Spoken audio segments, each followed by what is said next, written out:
Professor Brain Brown's research shows that vulnerability fosters good emotional and mental health. It is a sign of courage. We become more resilient and brave when we embrace who we truly are and what we are feeling.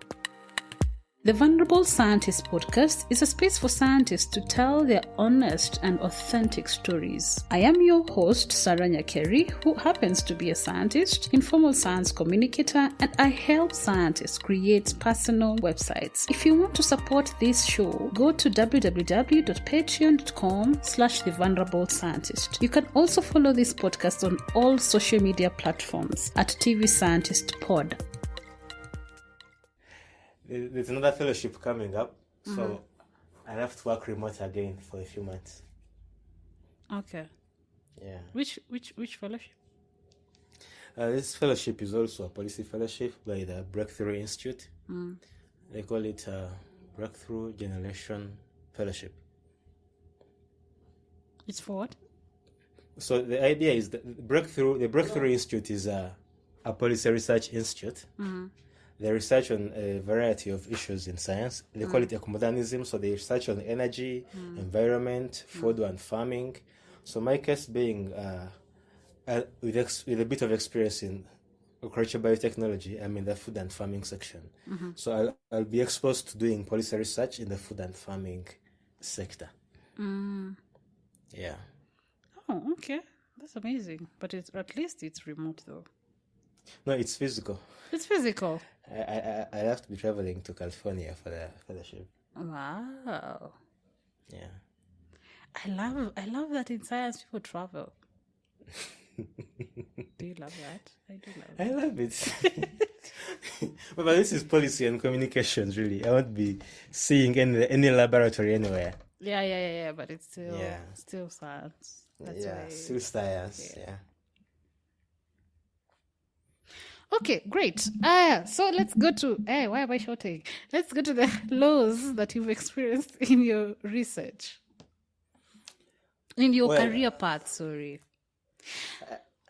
Sorry, before we go to that, I don't know, I feel like I'm confused today. We didn't talk about the biotechnology research that you're doing, that you've submitted. Do you want to, I don't know, say in brief what you are doing?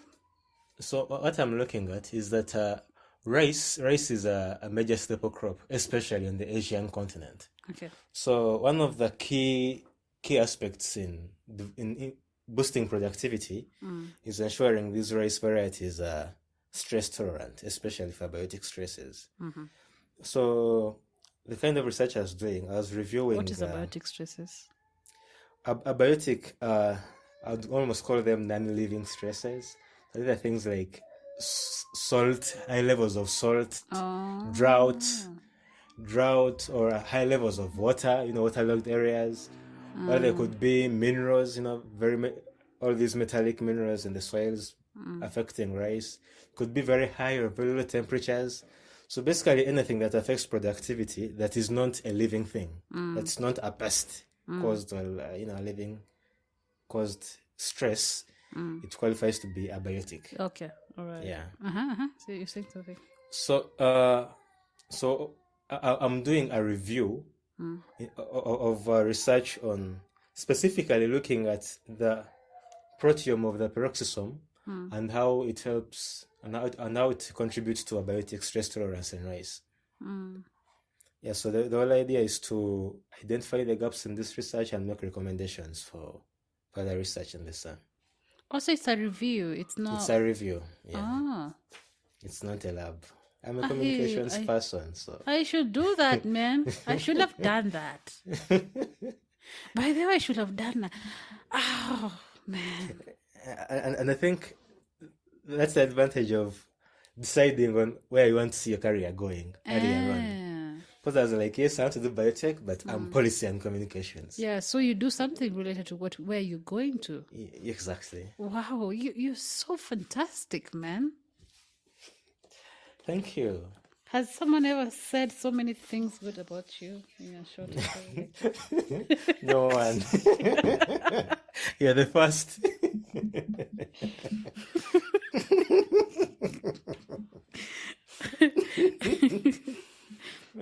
think I'm high on sugar. I've not even taken sugar. I feel like I'm high on something.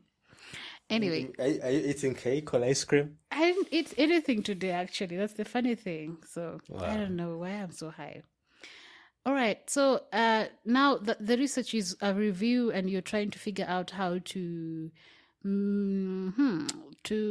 make the rice resistant to abiotic factors, right? Yes. Okay. Great. Yeah. So what are the laws that you've experienced throughout your journey? I think I mean, let's call them the laws. Maybe, okay, the challenges. Okay. All right. So it's all right. That science communication is really, it's not really a new concept, only that it tends to be sometimes unclear, especially if your very first degree was in science. Mm-hmm. So oftentimes you're not sure that you're following the right path. Mm-hmm. You feel like you're trying to beat a path that few people have walked. Mm. So almost at some point I feel like a freelancer. You know, in your freelancing, you're almost never sure where the next gig is coming from. Yeah. So there's always been that bit of it, which is why I always find it good to volunteer. Mm. You know, volunteering gets to keep me busy while I wait on the next, more or less the next gig. Mm. And oftentimes, lucky for me, is that this volunteering has always paid off in the long run. Mm. So there has always been that period whereby I'm transiting between phases. Yeah. Mm-hmm. Those periods whereby, for example, the pandemic more or less put a stop to many communication activities. Mm-hmm. And I remember that time I had to now switch to doing digital marketing. I also did digital marketing for like 7 months. Wow. Yeah. Actually, I did a lot of digital marketing, a lot of it. But eventually, when things stabilized, before they stabilized, how was it like moving from science to science communication and now dived into digital marketing? How was it? Well, it wasn't really. The challenging bit is delivering results. You know, because by digital marketing, I'm being judged by how many clients are buying into the business. Yes. At the end of the month. Yeah. So doing the digital bit of it was actually hard, but getting the results across the line, that's where the challenge is. Some months come and they are so dry. Feel like you're doing all the right things. You're boosting, you're copywriting, you're doing all the things, but somehow I think people aren't willing to spend. So it was tough. The other thing was also the clients. Mm-hmm. People tend to think digital marketing is obvious. Okay, digital communications is obvious. Simply because they can Facebook, they can WhatsApp. They feel like they understand all the risks. They can do digital marketing. Yes. So when you charge them a premium, they feel like you're over asking. And you're telling them this is the lowest market rate you can find. And they're like, no, that's a lot of money. Just doing this, updating Facebook, updating Instagram. There's a lot of work that goes into this whole thing. I've had to do lots of courses to get good at this, because I had to train myself. I had to pay for some courses to do digital marketing, to get professional at it. So the fact that people really weren't appreciating the value of how much time and effort I've had to invest in this was really quite a bit of a challenge. My head is like this, like I'm just looking up and I'm just rolling my eyes, that I'm just thinking, do you know, like that's the struggle that I've had with digital marketing myself, like working with clients, and people don't see it making sense. Like, why would you charge me this much to just post? Like, normally you'll just post, like if you're not even being paid, you're just posting your own things and you're not being paid. So why would you ask for money to post? In my head, I'm usually rude in my head, though I don't even say it. I'm like, then why don't you post it yourself? Yeah. It's so easy, right? Yeah. Then why don't you post it yourself? But anyway, there's a lot of work that goes into digital marketing that people really don't realize, because you have to, for it to be effective, for you to actually have clients, like conversions. It's not like just getting, because you can even get good, you can get maybe engagement, but there's no conversion, or there's little conversion sometimes. So converting it into money is is a lot of work. People don't realize, but it takes a lot of work. Because digital, if you're a digital marketer, this is how I say it. Like, if you're a digital marketer, there's no time that you're really off. Yeah, you have to always be online. Because there's someone who's commenting, there's someone who's messaging. They need a response. Immediate response. It's like it's customer service all into. It's like customer service on steroids. And you're serving multiple customers because Yes. like managing several accounts. It's not like the customer service where you could just switch off the dashboard and be like, I'm not taking calls. I'm going on a break. Yeah. That is like it doesn't matter what time that someone messaged. You have to expect a response. Yeah. They expect a response for you to look good, for the company to look good. True. And I think one of the reasons I really left that gig when things stabilized, at some point I felt like getting very good at it meant being almost completely derailed from what I had chosen as my career path.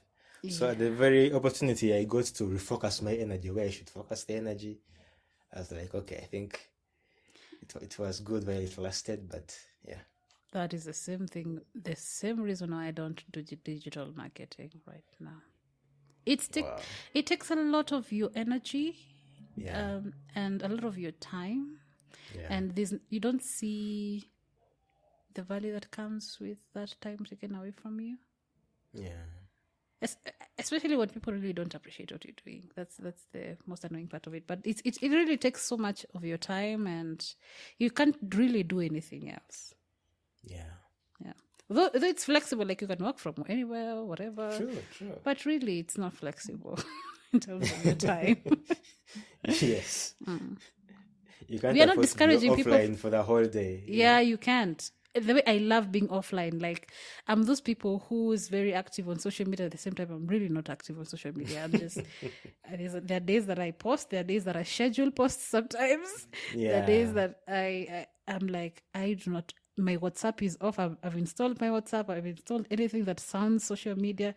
It's just that YouTube, I can't install it. I don't know why I cannot uninstall YouTube. I should be able to uninstall YouTube from my phone. I don't know why.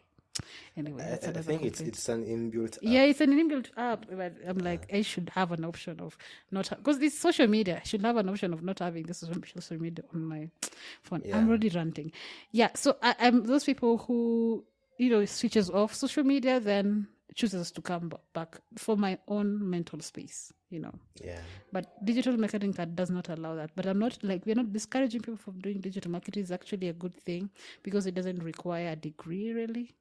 Though sometimes people want that degree of communication to be, but it's skill. It's a skill that you learn on the go if you're really interested into it. It's something really good. We're not discouraging that, are we? Yeah, we are not. Okay. So you went back to.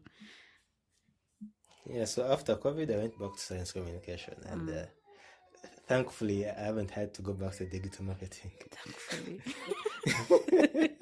Yeah, because I'm assuming if any such event happened again, I would have to dig up my old skills. And, but at least you have a backup skill, though. Yeah. True. And that's why really the current initiative you're working on with Synbio Africa to ensure such events never happen again, or if they happen, you contain them at the earliest possible stage. I'm really so passionate about that mission. Yeah.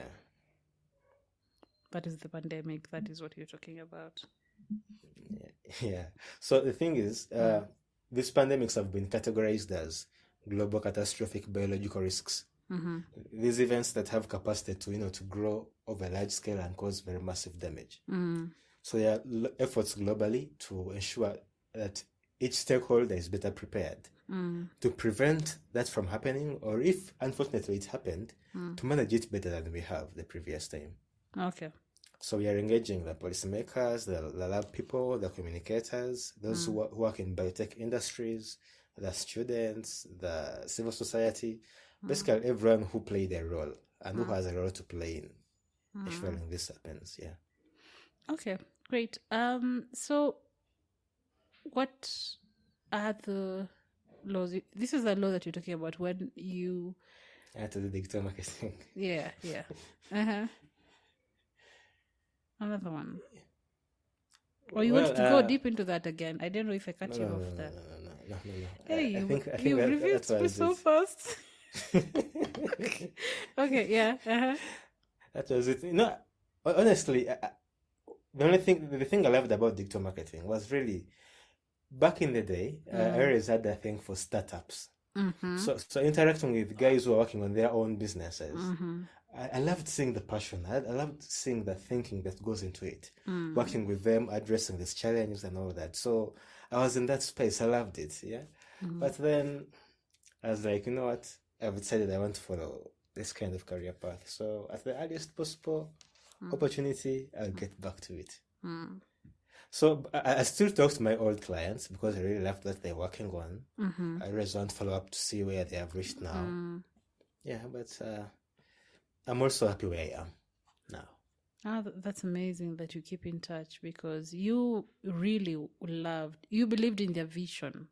Yeah. And the mission that they had with what they were doing with their business. That's amazing. And there are some who met me at the very start of their businesses. They have no logo, they have no branding guidelines, they have no nothing. They just know they want to make this kind of product. So I sit with them. Back in the day, I ran a group that linked startup founders to already accomplished business owners. Wow. I did that while I was as an undergraduate.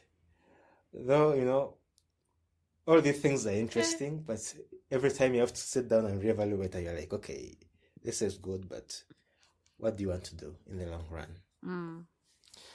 But I'm trying to reignite that passion with the Bioeconomy Coalition because now my job, my role is to connect specifically biotech startup founders, people that can help their companies grow to an economic viable stage. Yeah. And that's very important. Wow. I love that that's being done. Amen. Oh God, why did I say amen? Okay. Yeah, because in science okay. So I'm part of this. I don't know. I'm trying to be part of this thing where we're doing we're trying to do biotechnology. Actually, it's biotechnology course for high school students. It's an international thing. There's a Singapore school and there's a US school that has that in their curriculum. That there's no other school that has that in their curriculum. So there's this guy who's trying to do that for Kenya. Yeah. But it's an international school. It's a homeschool, and he reached out to me to be part of that. And so in my head, I was like, okay, apart from research, apart from science communication, because those are the things that I really know when it comes to biology-related, careers. I was like, but the company side of it, like the entrepreneurship side of it, I've been trying to reach out to people who do science entrepreneurship to bring onto the podcast to have a conversation about it, because it's something that we, especially the African setup, like it's not something that is really being done like vibrantly. Like it's not not a thing like a lot of people are doing, and they're doing it to a certain extent, Yeah. And I think my introduction to it was really in the US. In the US, they have so many biotech startups that now their worry is not about the companies. Their worry is about who is going to work in this company. Yeah. So they're now thinking of solving the labor gap. And I'm like, in Africa, first of all, we don't have the biotech startups. Exactly. We need to have them first. They're talking about how do we make people move from academia to industry. Exactly, And here we are like, what are you saying? Startup. Yes. but luckily, one of the things I'm loving of late, I think, I don't know if it's because of LinkedIn, that I'm now getting to identify other people on the continent who are also thinking about the same things. Yeah. And we are trying to see figure out how to address that. Do you know? Now I'm talking. Do you know Adrian? No. Adrian Losa is a scientist, postdoc level scientist, who is now into full-on sales, managerial, the business side of things, and she has a podcast called African Biotech Conversations, if I'm not wrong. Yeah. And she brings biotech startup people to have a conversation. You should, since you're already doing that you should know that, by the way. I'm going to look her up. Are you doing that right now? I feel like you're doing it right now. No, I'm taking notes. Oh. I'm taking notes. Yeah, so I think she's one of the people who actually made me feel, actually, it's something that is really happening. Yes, I knew it was happening, but I didn't see the magnitude of it until I saw those conversations, and I was like, okay, yeah, I think I've undermined. It's happening. It's just that the funding issue that comes with. Yeah, so there are two things. One is funding. Two is the kind that investors are willing to invest in. Investors are not yet very big on the advanced scale manufacturing. Yeah. Where we have like foundries churning out all these biotech products and all this. Most of them are funding this kind of either like IoT components in biotech, for example, like maybe sensors or those monitoring devices, things that they feel probably are already understood by the market. So the level, they don't want to risk it when it comes here. Yes, exactly, yeah. And you're saying if you want to get to a point whereby the Africa's bioeconomy is self-sufficient in terms of addressing things like the pandemics, whereby we can manufacture our own vaccines, we need to invest in hard biotech, whereby we have biofoundries capable of manufacturing vaccines at a higher rate. Yeah. And that was very evident when it came to the COVID. Now, it became a public discussion now. Like, okay, why is it that we are depending on another... Like... Exactly. I love that people are so angry about it. Like, yes. You've never thought about, like, you really don't think about science and how its contribution to your day-to-day life until COVID happened. Exactly. You've never thought about investing. And we had to rate that. I ran a TikTok campaign around the same, trying to ensure we get this fire on how people have become scientists of sorts. Yes. Explaining how vaccines work. So you have to make sure you dive into that. Yeah. And the public seeing the value of investing in that. Because if the public doesn't understand, especially the money part of it, the money part of a science-based company or a science-based startup, then they can't really think about even investing in that. Because we need people who are investing in that, not outside people. Yes, it's good, they're investing, but we need more people who understand our issues to be enthusiastic about it. Yeah. Sorry, I interrupted you. You were talking about... No, that's very good. I realize I think we have had a lot of similarities in our career navigation, so these points keep coming up, and they're good. Yeah. So you're talking about the new fellowship. Then I interrupted you. You explaining that. Then we started talking about the startups. But before that, we were talking about the law, digital marketing. Yeah. Well, so I think so far that has really been a major law, that pandemic period. Yeah, but besides that, I think things have been more or less stable. Okay. Yeah. Don't feel weird when I keep quiet for some time. I don't have notes actually. Yeah. I should be having notes or something, I think, but I don't. I try to make my life easy by dividing the topics so that I decide how to put them together. Yeah. Okay, great. I love this conversation so far, and as much as you've said just one low, I am curious to know the highs that you've experienced. Yes, I feel like you've said them, but not as indicated them as they were the highs, but maybe, I don't know, anything that is science related, science communication related, your career in general, or related to your career or your personal life, or anything that you'd like to share that is a high that brought positive emotions to your life? Well, I think one of the highs I've experienced, most of them actually have been in this last 1 year, that after participating in the Jinko Fellowship, it's like all of a sudden I became an expert on these matters. I became a sought after expert. So I started getting invitations to panel discussions, to conferences, to deliver presentations to international gatherings on matters to do with the bioeconomy and science communication. And so I've kind of, moved along that till now. Yeah. So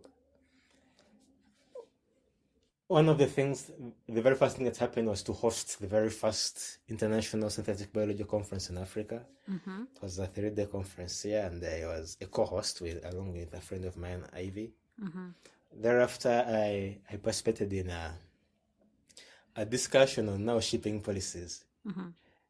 And here we're trying to understand how we can make shipping policies more favorable, especially for researchers who want to access import research inputs, for example, reagents, equipment. So we wanted to develop.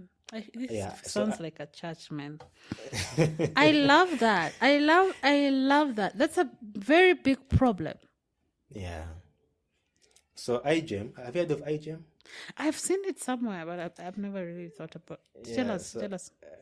iGEM is, in full, it's the International Genetic Engineering Machine. So it's an international student competition, biotech student competition. So high school, undergraduate, and postgraduate students meet at a very huge gathering every year, and they present genetic engineering innovative ideas to a panel of judges. Then the winning teams, I think, they get funding. And it's like we have investors looking at this biggest biotech competition in the world. So they're always looking up for which ideas are investment worthy. Investing. Wow. So actually, Ginkgo Bioworks, the one I mentioned earlier, was started by an IGM team. These kids at the undergraduates came up with these things, and somehow they became the co-founders of that company that's now responsible for more than 40% of synthetic biology globally. Wow. So this competition is really very amazing. So they organized that shipping policies idea.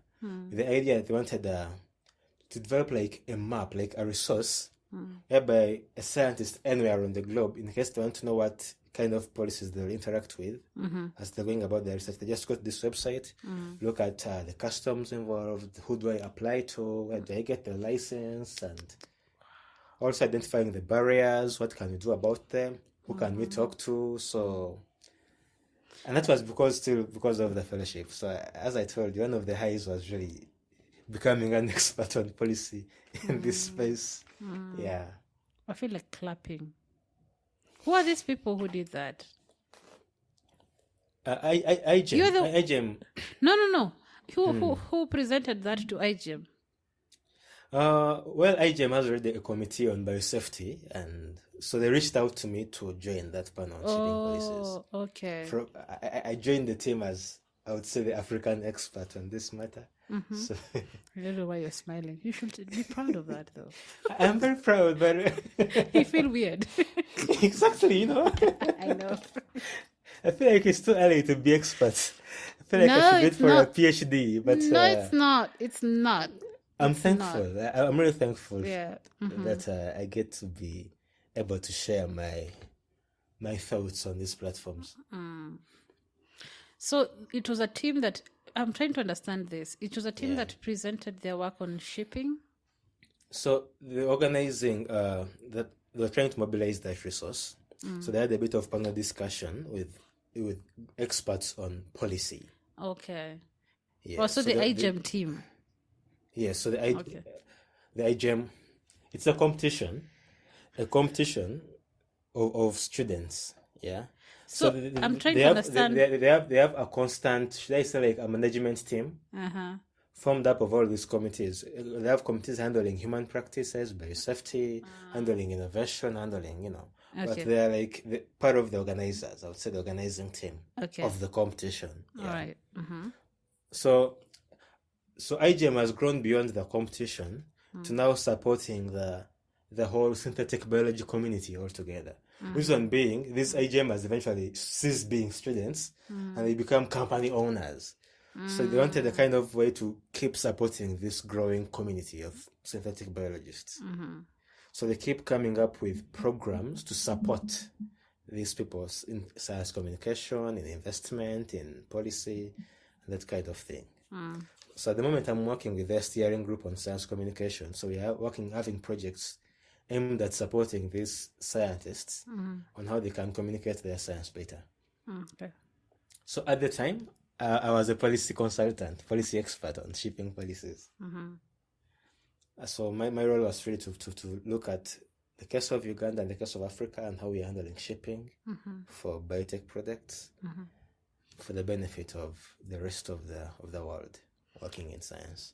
Was there a question of how we can support Africa by having an African-based biotech manufacturing company? Well, that is there. And actually, of late, there's a lot of discussion on how we can have, like, should I call it dedicated effort to supporting the biotech sector in Africa? Actually, even Ginkgo Bioworks is working with Africa CDC to develop the lab capacity to do some of the things here. So IGM, Ginkgo Bioworks, and Synbio Africa, the community, they're really working around the clock to ensure that in the next few years, Africa is able to do most of the biotech on the continent. And that's really our goal. Wow. Yeah. So what's the other high? Well, the other high is the two fellowships I've gotten a chance to be part of. These are very competitive. I'm interacting with people who are the best in their fields, and you get into a space and you almost feel like an imposter, but then you're like, okay, you're qualified to be here, but it's really a mixed feeling, And you look at the lineup of, for example, for Ginkgo Bioworks, 2021 was the very first time they had the fellowship. So I got into the inaugural class. So now 2022 they advertised again. So now people who applied the previous year, in other words, the people who I was competing against, now come up to consult, and I'm like, wow. You look at people's profiles and you feel like these guys were more qualified than you. How do I? It's a very humbling experience, to get to interact with these people who have done these things, and you're like, wow. So the same thing with the Breakthrough Institute. I look at first of all, the alumni, look at the other people I'm going to be studying with, and the people I'm competing against, and you're like, wow. So it's really, those have been my highs, getting to participate in these programs. I have a question. Yeah. I always have a question. I don't know why I said I have a question. How did it feel the first time that you got feedback that you had gotten the fellowship, the first fellowship? Well, I screamed. Do you remember? I remember that time. I screamed. Wow. It was an evening, and normally chilling on the phone, and an email message pops up. And you know how good news starts. We are pleased to inform you. Yeah, they're like, wow. Did you finish the email? It was very interesting. I first jumped around, read the email. I was like, wow, this is unbelievable.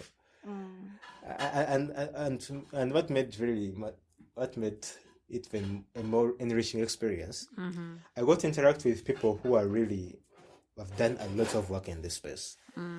The gentleman who was in charge of that department, policy and partnerships at Ginkgo, this was a gentleman with very rich experience in handling biotech policy. He was the guy behind this whole idea of the COVAX facility that was donating vaccines to Africa. He literally started What's the name? Ryan Mohad. Okay. Yeah, he's director of policy and partnerships there. Really, all these guys were really amazing. And I think the other thing that was interesting was how the kind of, you're in a meeting and I address you like the African expert. So it challenged me to always be on the top of matters. Your game, like. Oh, yes, because I was like, up to date. anytime a discussion comes up and you're discussing Africa, you have to know what they're talking about. Yeah. So it's really good. And I think that kind of defined my policy thinking going forward. That now when I'm thinking of policy, I always want to know what's happening elsewhere. I'm now no longer thinking of Uganda. I'm thinking of now Africa. Actually, almost nowadays, all my policy plans, my policy recommendations are now addressing Africa as a continent. Uganda still, and I find the space at Synbio Africa really very good for that, because Synbio Africa is aimed at growing the biotech and static biology space across the entire continent. When you're organizing workshops, conferences, you have to always ensure we are addressing the continent. You're supporting capacity on the continent. So that was really a very good experience to realize that these things don't affect just a country, but the science we are really so passionate about has spillovers to the rest of the world. So we always have to think about that. That if this goes wrong, what will happen elsewhere? Previously, biosecurity and biosafety was like a fiction. You watch all these movies of things escaping out of the lab and you feel like, no, that can never happen. It sounds like horror, or it sounds like sci-fi movie with exactly. We're just watching something interesting. It's not spicy, but and Ryan was sharing his experience of how he was trying to get governments to commit to having a response plan to such events. And people feel like it's a good idea, but they feel like it's far-fetched, feel like there can't be something that can really bring the entire world to its knees. It can't happen. Let me tell you. Yeah. And so when it eventually happens, I was like, I always told you guys, we need to prepare for this. And luckily, at least he had thought about it, so he got to lead the COVAX facility and other related efforts. And it was a bit of a good That's discussion. A good discussion, really. That's a really good discussion. Because, yes, we're not hoping that someone will not be... Yeah. We're not hoping that someone will make a mistake, but we need to be ready for that. When I was talking to my supervisor recently, she was suggesting to me, she was like, she's actually very, so yes, I'm a master student at ILRI doing my project where I'm looking for new vaccines for bacterial pneumonia that affects cattle called CBPP. And for me to do that, I need to understand how the host interacts with the host. The host interacts with the host. The host interacts with the pathogen. The pathogen, of which the pathogen here is the bacteria, which is a mycoplasma, which is actually it's the smallest. It belongs to the smallest class of living organisms that can be supported. Like the smallest bacteria. Yes, bacteria are small, but it's the smallest bacteria. Yeah. It has the smallest genomes. It's very difficult to work with. But the mycoplasma is interacting with the cow in the lungs. It's a pneumonal disease. Yeah. So I'm trying to figure out what happens there. So since the immune response looks like it's a viral immune response instead of being a bacterial immune response, we're trying to understand what is happening there. So for me to do that, I'm creating mutants. So this is GMO, right? Yeah. But there are no policies in Kenya to deal with that. Yes, to deal with that. So we're using... Even when the biosafety people are coming, they're using the rules for animal GMO. And they're still not figuring out, this is actually not animal GMO. It is bacteria that I'm creating that have just mutated and it's not going anywhere. I'm not even testing it on animals. I'm just using it to study the fundamentals of, trying to understand which gene is responsible for this.